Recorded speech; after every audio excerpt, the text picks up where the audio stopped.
¿Cómo están? Bienvenidos todos a esta sesión sobre conceptos básicos de gestión metrológica.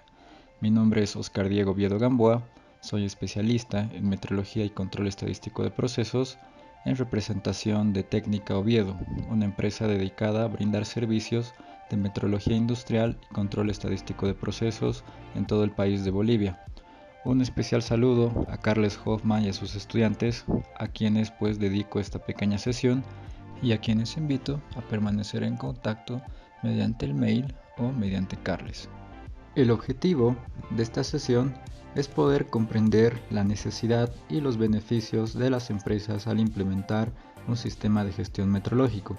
El objetivo, entre paréntesis, es que ustedes puedan ver la aplicación real de todos los conceptos básicos que van a ir desarrollando en la materia con Carles y a un nivel de gestión empresarial. En ese sentido, el contenido propuesto es 1. Metrología y sistemas de gestión, ámbito y contexto. 2. Gestión metrológica, lineamientos básicos. Y 3. Beneficios. Punto 1. Metrología y sistemas de gestión, ámbito y contexto.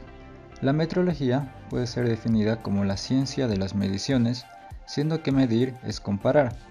Al ser una ciencia, respeta todos los criterios y lineamientos del modelo y método científico.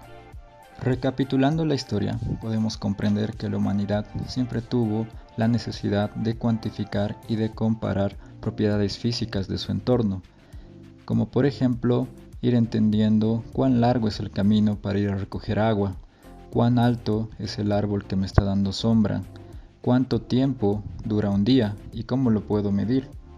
Y así son ejemplos sucesivos que podemos ir dando de las necesidades de ir implementando criterios uniformizados que permitan llegar a acuerdos entre las personas.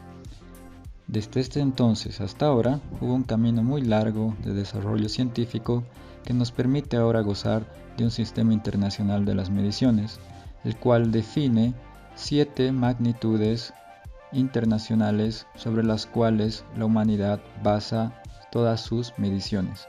Estamos hablando de longitud, intensidad eléctrica, cantidad de sustancia, masa, temperatura e intensidad luminosa. De estas 7 magnitudes se entiende que hay un patrón de medida internacional a partir del cual todos los patrones de trabajo, todos los patrones nacionales se van referenciando. Gracias a este sistema internacional, la humanidad puede llegar a un acuerdo de conformidad sobre estándares definidos, la cual facilita el cumplimiento de la calidad en todos los niveles y ámbitos. Una pequeña actividad que les puedo proponer para su curso es que ustedes conozcan y definan cuáles son los patrones internacionales de estas magnitudes. Se van a encontrar con sorpresas muy gratas, ya que por ejemplo, hace no muchos días atrás se volvió a redefinir el patrón internacional de masa.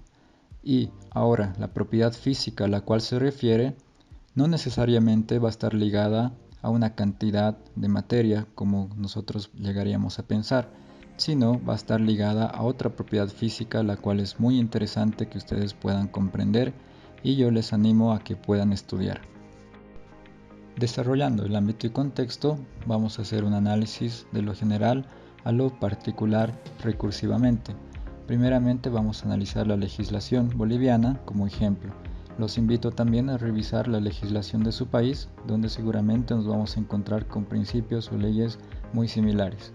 En mi país tenemos el Decreto Ley 15380 sobre la Ley Nacional de Metrología, donde en resumen nos indica de que el uso general del Sistema Internacional de Unidades como sistema único y de uso obligatorio, pudiéndonos nosotros referenciar a la norma boliviana 399 para cumplir este requisito, e indirectamente nos obliga a tener métodos y controles metrológicos de los medios de medición en todos los ámbitos, industriales, comerciales, particulares, etc. Para aquello es recomendable hacer referencia a la norma ISO 10012. En paralelo podemos ir analizando otro tipo de leyes que van complementando las necesidades y requisitos metrológicos en los países.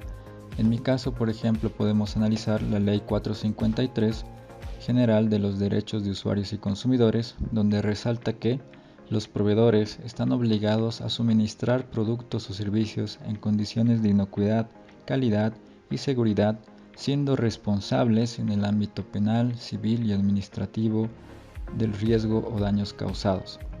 Las usuarias y los usuarios, las consumidoras y los consumidores tienen derecho a recibir información fidedigna, veraz, completa, adecuada, gratuita y oportuna sobre las características y contenidos de los productos y servicios que utilicen. ¿Qué significa esto? Nosotros podemos ir haciendo referencia a los conceptos de las normas y podemos ir descubriendo, adentrándonos y poder visualizar que la matriz, el engranaje principal que arrastra todos estos conceptos es simplemente el hecho de medir y establecer una referencia cuantificada de una variable. Vamos a hacer ese ejercicio. Inocuidad. ¿Qué es la inocuidad? Según las normas, son las condiciones y prácticas que preservan la calidad de los alimentos. ¿Ok? ¿Qué es calidad? La calidad es el grado en que características inherentes cumplen requisitos. ¿Qué son las características? Las características son un conjunto de variables tangibles o magnitudes medibles. Si estamos hablando entonces de medir, estamos hablando de metrología. ¿Y cómo es que las empresas pueden ir cumpliendo con estos requisitos legales? Pues lo más común es que utilicen sistemas de gestión. Existen sistemas de gestión aplicados a la calidad con la ISO 9001, sistemas de gestión de inocuidad con la ISO 22000, sistemas de gestión ambientales con la ISO 14001 y sistemas de seguridad y salud ocupacional con la OSAS 18001 o lo que actualmente ya llegará a ser la ISO 45001. En cada uno de estos sistemas de gestión que están dirigidos a cumplir requisitos básicos para los clientes, cubrir necesidades para los clientes e ir definiendo las características cuantificables, las variables tangibles, las cuales vamos a ir monitoreando, existen acápites específicamente relacionados a la metrología. Por ejemplo, en la ISO 9001, el acápite 7.15 de recursos de seguimiento y medición, el acápite 8.3 en la 22000 de control del seguimiento y la medición, el acápite 451 en la 14001 de monitoreo y medición y en la ISO 45001 el acápite 911 de mantenimiento, calibración o verificación del equipo de monitoreo. Si es que no están familiarizados con estos acápites y con los sistemas de gestión, les invito a adentrarse en la bibliografía para ir entendiendo y comprendiendo a mayor nivel todos los requisitos e implicancias que tiene el cumplir con estos acápites. Paralelamente podemos ir hablando de normas también más específicas, por ejemplo la ISO 17025, que es una norma requisito para los laboratorios de calibración, o asimismo la misma ISO 10012 de sistemas de gestión de las mediciones que pueden ir acompañando y complementando perfectamente a las otras normas de sistemas de gestión a un nivel de especialización mayor. Para ir concluyendo sobre el ámbito y contexto de la gestión metrológica, podemos esquematizar una recursividad sistémica entre la gestión metrológica como engranaje de empuje a los sistemas integrados de gestión a través de metodologías de control de calidad, ambientales, de seguridad o el sistema cual corresponda. Es común que ahora las empresas de clase mundial deban demostrar el cumplimiento de requisitos y objetivos, deban demostrar mejora continua, eficacia, eficiencia, entre otros conceptos claves para asegurar el desarrollo de un sistema de gestión y direccionarlo al éxito, demostrando estos conceptos desde un punto de vista cuantificable. Ya pasó la época donde las empresas utilizaban sistemas de gestión donde demostraban su mejora continua a través de hitos simplemente observables, a través de hitos no cuantificados. Entonces ahora es más común, y así debería ser, que todas las empresas manejen indicadores medibles, cuantificables, KPIs, CPKs, donde se demuestre el desarrollo de una variable medible, tangible, cuantificable, siempre soportada sobre un sistema de gestión de las mediciones para validar estos datos. Punto número 2. Gestión metrológica y lineamientos básicos. ¿Cuáles entonces las actividades, los procesos que deben cumplir las empresas para obtener un sistema de gestión metrológico? Para esto, lo correcto es referenciarse a la norma ISO 10012 de gestión y requisitos metrológicos. Sin embargo, ahora simplemente voy a hacer una síntesis de 4 procesos o actividades básicas que uno puede ir estableciendo para ya tener o consolidar un sistema básico de gestión metrológica. Inicialmente debemos verificar o proceder a parametrizar todos nuestros procesos, es decir, que todos nuestros procesos, desde la adquisición de materia prima, actividades de transformación, hasta obtención y salida de productos terminados, deben someterse a límites de control de calidad, bajo comportamientos idealmente normales. Para estos procesos es necesario utilizar equipos e instrumentos que vayan midiendo y cuantificando las variables. Todos estos equipos o instrumentos deben adecuarse al proceso donde van a ir a medir. Posteriormente hablamos de una actividad o actividades referidas a la verificación y calibración de estos equipos, siempre basadas en normas técnicas. Finalmente debemos hacer una correlación entre los resultados del instrumento y el comportamiento del proceso, correlación IP. A modo de ejemplo, y para que se vayan asentando los conceptos, vamos a hacer un ejercicio completo. Nos vamos a referenciar en este caso a la norma ISO 22000 de inocuidad, suponiendo que estamos en una empresa certificada o que sigue los lineamientos de esta norma. En nuestro caso, el requisito principal sería la capítulo 8.3 de control del seguimiento y la medición, que indica: cuando sea preciso garantizar los resultados, los equipos y métodos de medida utilizados deberán de ser calibrados o verificados a intervalos especificados o antes de su utilización en relación con patrones de medida basados en sistemas de medidas internacionales. Deberán de ser ajustados o reajustados cuando sea preciso, identificados, protegidos contra desajustes susceptibles de invalidar resultados de medida, y todos los registros de calibración y verificación deberán de conservarse. No voy a adentrarme mucho en la diferencia entre calibración, verificación, ajuste, que son conceptos que les invito a ustedes a profundizar en la clase y en el curso que están desarrollando, o posteriormente pueden escribirme y podemos ya ir profundizando en estos conceptos. Únicamente para esta sesión vamos a hacer una diferenciación básica. La calibración sigue un protocolo o procedimiento muy robusto donde se toman en cuenta variables externas al proceso de medición, como también variables internas dentro del proceso de medición. Variables externas como por ejemplo la presión atmosférica, temperatura ambiental, donde se desarrolla el procedimiento de medición, ¿sí? También se pueden contemplar las incertidumbres de las personas involucradas en el proceso de medición. Se puede contemplar las incertidumbres referidas a las características del instrumento del cual se verifica y también de los patrones que se utilizan para hacer la calibración, etcétera, etcétera. La verificación es un hecho simplificado de la calibración, podríamos verlo así, donde simplemente comparamos la escala de medición del instrumento o mesurando respecto a un patrón y obtenemos desviaciones aleatorias o sistémicas que nos pueden ir dando referencias sobre el estatus metrológico del equipo o instrumento. Los intervalos especificados pues dependerán justamente de las tendencias de los errores que se van obteniendo en el tiempo. Lo ideal siempre es actuar antes de que los errores pues incumplan con los requisitos de las normas técnicas de los instrumentos que estamos verificando. Y como acabo de mencionar, toda verificación o calibración siempre debe referirse a patrones de medida con trazabilidad al sistema internacional para cumplir con los requisitos no solamente de los sistemas de gestión, sino también legales, ¿sí?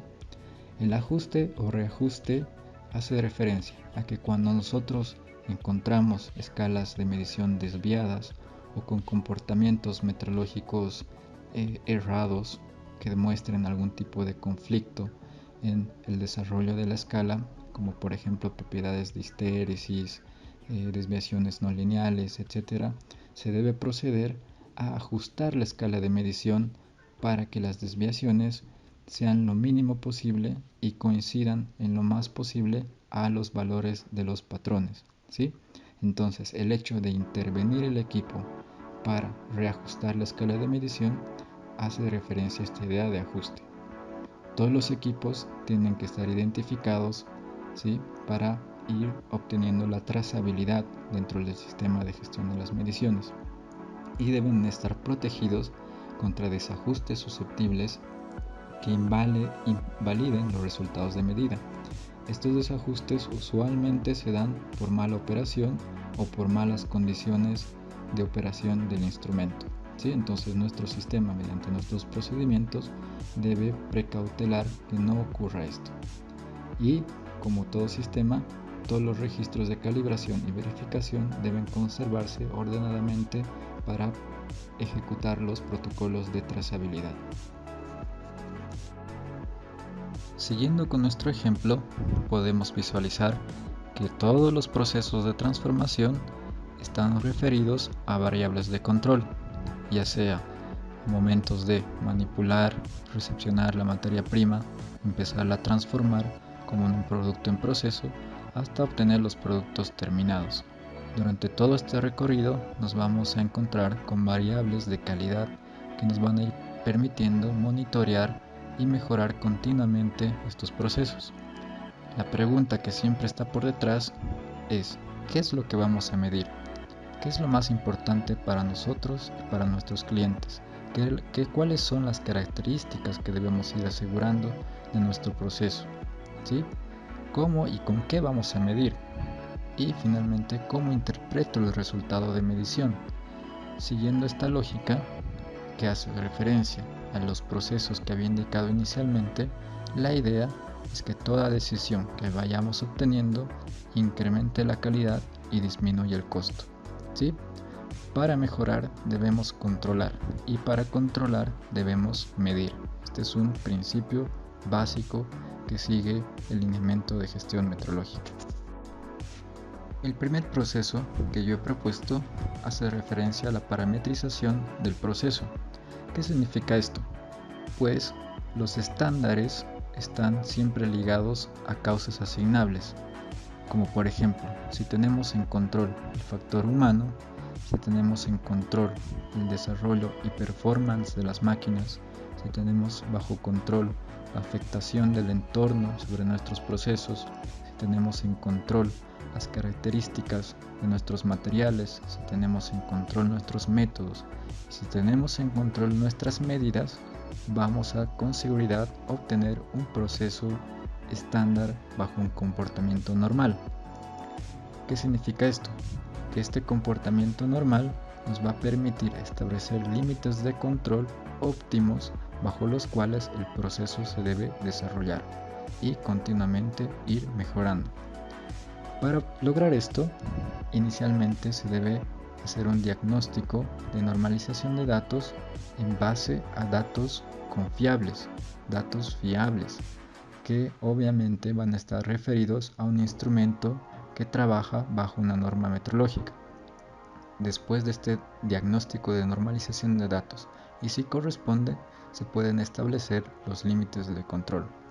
Para nuestro ejemplo, vamos a tomar una variable, que va a ser el carbonato dosificado, donde después del proceso de normalización obtenemos que el valor nominal de nuestro proceso va a ser de 500 kilogramos con una tolerancia de 2 kilogramos.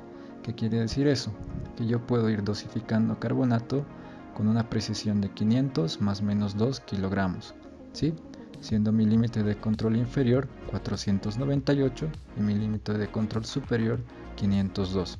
Vale decir que todas las dosificaciones que yo haga entre 498 kilogramos y 502 pues van a estar correctas, y todas las dosificaciones de carbonato que salgan de sus límites de control, ya sea hacia arriba o hacia abajo, pues van a ser dosificaciones incorrectas, que me pueden afectar en dos niveles: siempre en calidad o en costo. Vale decir, si estoy dosificando mayor carbonato del que me corresponde, seguramente estoy gastando más. Va a ser una afectación negativa en el costo. Y esto a su vez puede incurrir que una dosificación mayor de carbonato tenga consecuencias en el proceso indeseables que afecten a la calidad de mi producto. O viceversa, si estoy dosificando menos carbonato del que debo, con seguridad puedo estar incumpliendo en una receta, en una formulación y afectar a la calidad de mi producto, y a su vez aparentemente estaría reduciendo mi costo, pero este concepto es equívoco, porque seguramente la no calidad, el costo de la no calidad va a ser mucho mayor al costo de ahorro que aparentemente estuviese obteniendo. Entonces, a partir de esta normalización de datos y establecimiento de los límites de control, es nuestro trabajo asegurar que el proceso se manifieste y se desarrolle dentro de estos límites de control, pero más importante aún, que el instrumento que escojamos pueda cumplir con el performance adecuado para este proceso. Es decir, hay que adecuar el instrumento o el equipo a las características del proceso. Esta práctica siempre es la recomendable. ¿En base a qué se hace la adecuación instrumental? Pues a las variables y especificaciones técnicas de los equipos e instrumentos. Como por ejemplo en este caso, al hablar de una dosificación, estamos hablando de un procedimiento de medición de pesaje, en el cual va a estar involucrado un equipo, en este caso una balanza o una báscula de piso, que debe cumplir entonces con las especificaciones del proceso donde va a trabajar. Podemos hablar de variables como por ejemplo la capacidad, la resolución, el error admisible, la clase, el tipo de protección y el peso mínimo que debe tener este equipo. Estas variables las podemos encontrar en las normas técnicas de los equipos, ¿sí? O también en las fichas técnicas que nos suministran los proveedores. Para el caso del carbonato, recuerden que estamos hablando de un peso nominal de 500 kilos más menos 2. Yo voy a escoger una capacidad de 1000 kilos. ¿Por qué? Porque hay un principio básico en los instrumentos donde en su mayoría se recomienda que el rango de trabajo esté entre el 25 al 75% de su escala para cubrirse de salud frente a algunas actividades no deseadas. Como por ejemplo, si estamos hablando de saquillos, por más que mi saquillo pese 500 kilogramos, la fuerza de impacto al momento de descargar sobre la plataforma va a incrementar esos 500 kilogramos. Entonces mi instrumento siempre tiene que tener la capacidad de resistir estas prácticas o estas condiciones del trabajo. Por ende, siempre es bueno trabajar con factores de diseño mucho más robustos que nuestro proceso nos indica. En este caso, una balanza de capacidad 1000 kilos. La resolución es muy importante porque a partir de ella podemos irnos relacionando con errores admisibles en base a las normas técnicas y podemos ir esperando algunos cierto tipo de comportamientos en cuanto a precisión, sensibilidad, etc. La clase del instrumento hace referencia a justamente cuál es el comportamiento esperado de ese equipo en cuanto a errores admisibles, en cuanto a divisiones de escalas y finalmente los grados de protección que tienen los equipos. En este caso un equipo IP67 hace referencia, por ejemplo, que puede estar sometido a condiciones de alta humedad o impactos no muy significativos de agua, ¿sí? En base a la capacidad, la resolución, la clase, también podemos ir segregando y encontrarnos que, por ejemplo, este equipo va a tener un peso mínimo, ¿no? Que es 4 kilogramos, a partir del cual el fabricante te asegura el correcto performance meteorológico del equipo y por debajo del cual el equipo no tuviese ninguna obligación de cumplir con los requisitos estándares. En su mayoría sí los cumplen, pero por norma meteorológica se toma siempre este parámetro para establecer un rango de trabajo seguro. Entonces, la adecuación instrumental siempre tiene que ir de la mano con las características del proceso. Otro tip que les puedo dar es que es muy recomendable que la resolución sea siempre 10 veces más precisa que el límite de control. ¿Esto por qué? Porque justamente en base a esta vamos a establecer los errores admisibles del equipo, los cuales nunca deben ser mayores a las tolerancias del proceso. Específicamente hablando acá de este ejemplo, acuérdense que nuestra tolerancia son 2 kilogramos, 500 kilos más menos 2 kilogramos, por ende voy a escoger estratégicamente una resolución 10 veces más precisa, vale decir 200 gramos o 0,2 kilogramos. Según la norma de las balanzas, en este caso la recomendación 76.1 de la OIML, por si acaso la OIML es la Organización Internacional de Metrología Legal, en base a esta recomendación R76, podemos encontrar que en un equipo ya en uso, el error admisible va a ser de 3 veces la división de escala o resolución. En este caso estamos hablando de 0,6 kilogramos en la parte superior de la escala de medición. Para una escala media vamos a estar hablando de 0,4 kilogramos, 2 divisiones, y para la parte inicial, digamos, de la escala de medición se habla de una división, es decir, 0,2 kilogramos de error, ¿vale? Listo. Entonces, una vez que nosotros definamos estas características y especificaciones de los equipos que se están, como ven, adecuando al proceso donde va a ir a trabajar, nosotros debemos establecer nuestros protocolos de verificación y calibración para ir estudiando los performance de las variables de control y diagnóstico metrológicos de los equipos. Para ello, yo les había recomendado que siempre se hagan referencia a la norma técnica de calibración o a la norma técnica de verificación que tenga este equipo. Es a este nivel donde ustedes van a encontrar la mayor aplicabilidad de los conceptos básicos que están desarrollando actualmente en su curso. Conceptos básicos como capacidad, división de escala, resolución, son entre otros factores elementales de los análisis que involucran las normas técnicas. Entonces, a partir de estos análisis, nosotros vamos a ir determinando si el equipo cumple o no con las especificaciones técnicas en cuanto a performance metrológico. Siempre todo resultado de medición también debe estar acompañado de una variable muy importante que se llama incertidumbre de la medición. La incertidumbre de la medición nos va a dar el rango de probabilidad que va a tener el valor verdadero del resultado de medición. Este rango de probabilidad, como les comenté al principio, dependiendo de la robustez del protocolo de calibración o verificación, va a estar conformado por diferentes elementos, diferentes fuentes de incertidumbre. Existen fuentes de incertidumbre de tipo A, de tipo B, que no corresponden a analizar en este curso, pero sí les invito a adentrarse en la bibliografía, especialmente leyendo la guía GUM para el cálculo y expresión de la incertidumbre. En síntesis, y para ir cerrando estos dos procesos, podemos decir que hemos escogido un equipo que se adecue a nuestro proceso de medición en base a la clasificación de sus características técnicas. A su vez, hemos escogido una norma técnica mediante la cual vamos a ir nosotros controlando el performance metrológico del equipo en el tiempo, asegurando su validez.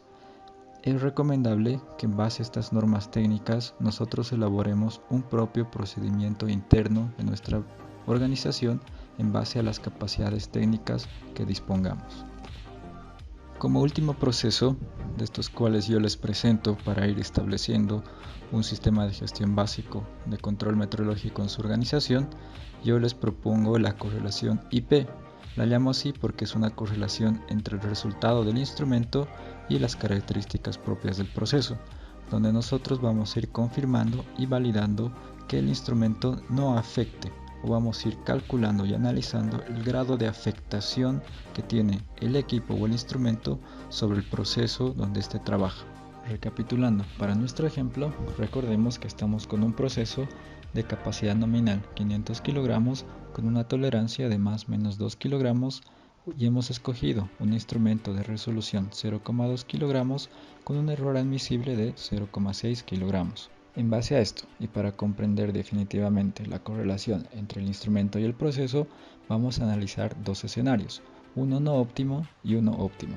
El no óptimo va a contemplar una desviación y oscilación de instrumento que sí afecten a la capacidad del proceso, y en el caso óptimo, donde tanto la desviación y la oscilación del instrumento afectarán en lo mínimo posible a la capacidad del proceso. En el primer caso, vamos a suponer que, después de aplicar todos los protocolos de diagnóstico metrológico y las técnicas estadísticas correspondientes, hemos identificado que el instrumento tiene un error sistémico de menos 1 kg con más o menos 0,5 kg de oscilación probable. Para efectos de este caso, vamos a suponer que la única fuente de incertidumbre para esta oscilación va a ser la repetibilidad. ¿Qué significa que tengamos un error sistémico de menos 1 kg con una oscilación probable de más o menos 0,5 kg? Significa que seguramente al momento de realizar la verificación por comparación hemos colocado 500 kg de patrón sobre la báscula, pero en el display del instrumento nos arrojó 499 kg de lectura. Y el más menos 0,5 kg significa que después de aplicar técnicas estadísticas sujetas a la desviación estándar de las lecturas, tengamos una oscilación probable del resultado de más o menos 0,5 kg. Voy a representar esto gráficamente con una distribución que hace referencia al comportamiento del instrumento con forma de triángulo sobre la distribución normal que tiene el proceso. En este caso, el triángulo desplazado hacia el lado izquierdo, hacia el lado negativo, con menos 1 kg y una oscilación probable de más o menos 0,5 kg. Muy bien, ahora, ¿qué implicancia tiene esto para el proceso? Recuerden, 500 kg de patrón sobre la báscula nos arrojaron 499 kg de lectura, vale decir 1 kg por debajo. Entonces, desde la óptica y cambiando el punto de vista hacia el proceso, cuando en el display de la báscula nos arroje 500 kg, en la realidad estamos hablando de 501 kg, ¿sí? Si en el display de la báscula nos aparecen 500 kg, en la realidad estamos hablando de 501 kg. Entonces en la tabla vamos a empezar a analizar qué implicancias tiene esto. Si estamos hablando de un error sistémico puro de menos 1 kg, entonces mi proceso a momento de pesar 500 kg en la realidad está pesando 501. Si a esto añadimos la oscilación probable, vamos a hablar de una capacidad nominal de 501,5 kg y 500,5 kg. Sobre el primer punto de 501,5 kg vamos a añadir la tolerancia de nuestro proceso. Con esto estaríamos llegando a un límite de control inferior de 499,5 kg y un límite de control superior de 503,5 kg. Si ustedes se dan cuenta, aparentemente mi proceso está yendo bajo el control estadístico necesario, pero al momento de incluir las desviaciones que tiene el instrumento, nos estaríamos dando cuenta que en el límite de control superior tenemos un gran riesgo de en realidad estar pesando 503,5 kg. Esta desviación, de no ser por este análisis de desviación que tiene el instrumento, pasaría totalmente desapercibida, afectando tanto a calidad como costo. En el segundo punto, 501 kg nominales, si añadimos de igual forma la tolerancia, vamos a evidenciar en el límite de control inferior 499 kg, que aparentemente estamos dentro, y en el límite de control superior 503 kg, una vez más por fuera de la tolerancia previamente establecida. En el tercer punto, 500,5 kg, si añadimos la tolerancia, de igual manera en el límite subcontrol superior nos vamos a dar cuenta de que estamos con 500,2 kg, estamos por fuera del límite de control establecido previamente. En un caso ideal, y lo que debería ocurrir es que nosotros tengamos control sobre el performance del equipo. Un buen control significa prácticamente tener errores sistémicos que tienden a cero, ¿sí? Y tener oscilaciones probables que también tienden a cero. Cuando estadísticamente uno encuentra, por ejemplo, una desviación probable de más o menos 0,1 kg, en términos de resolución del instrumento, esto prácticamente son 0 kg. Es un caso ideal al que podríamos nosotros apuntar. ¿Qué significa esto? Pues finalmente que mi capacidad de proceso, 500 kg nominales, no van a ser afectados por el instrumento. Tuviera que sumarle o restarle, según el caso, 0 kilogramos de error y considerar una desviación probable de 0,1 kilogramos de error. Como mi instrumento no tiene esa capacidad de 0,1 kilogramos de error, pues prácticamente estamos hablando de más o menos 0 kilogramos de desviación. En ese caso, los 3 puntos nominales me van a considerar 500 kilogramos, ¿sí?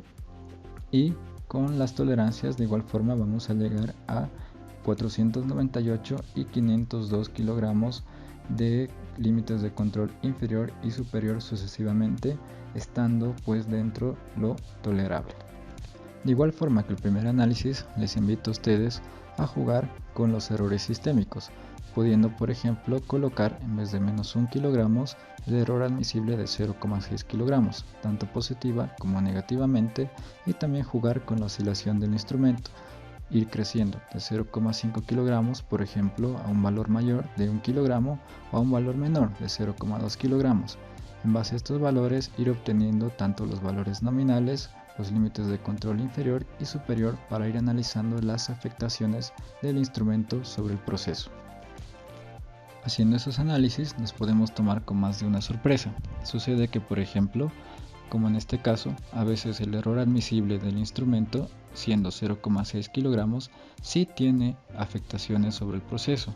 En ese caso, por más que la norma nos permita obtener un error admisible de 0,6 kilogramos, ya será decisión nuestra reducir esta tolerancia a errores mucho más pequeños que no tengan afectaciones importantes sobre el proceso. Estas consideraciones ya son las que realmente van a resaltar el valor del control metrológico en la organización. Finalmente, y para cerrar esta sesión, vamos a analizar el punto 3 de los beneficios que las empresas obtienen al aplicar sistemas de gestión metrológico. Podemos sintetizar que las empresas gozarán de control sobre la influencia monetaria de los equipos de medición en las actividades del proceso. Ejemplos, podemos ir cuantificando costos ocultos, ya sean mermas, diferencias de inventarios, ineficiencia energética, entre otros. Como segundo punto a resaltar, las empresas podrán asegurar y demostrar trazabilidad al sistema internacional de medición como requisito legal transaccional a nivel nacional e internacional, tanto para exportaciones como importaciones. 3. Las empresas podrán asegurar y demostrar el cumplimiento de requisitos y especificaciones de productos con los clientes, calidad de clase mundial. 4. Datos confiables para la gestión de riesgos y toma de decisiones. 5. Datos de entrada para modelos Lean Six Sigma o similares. Bueno, con esto hemos terminado esta pequeña sesión. Quedo muy agradecido por el seguimiento y atención recibido. Dejo ahí mi mail donde pueden escribirme cualquier duda o comentario respecto a este tema. Nuevamente un cordial saludo a Carles Hoffman y a todos sus estudiantes y pues hasta la próxima, amigos.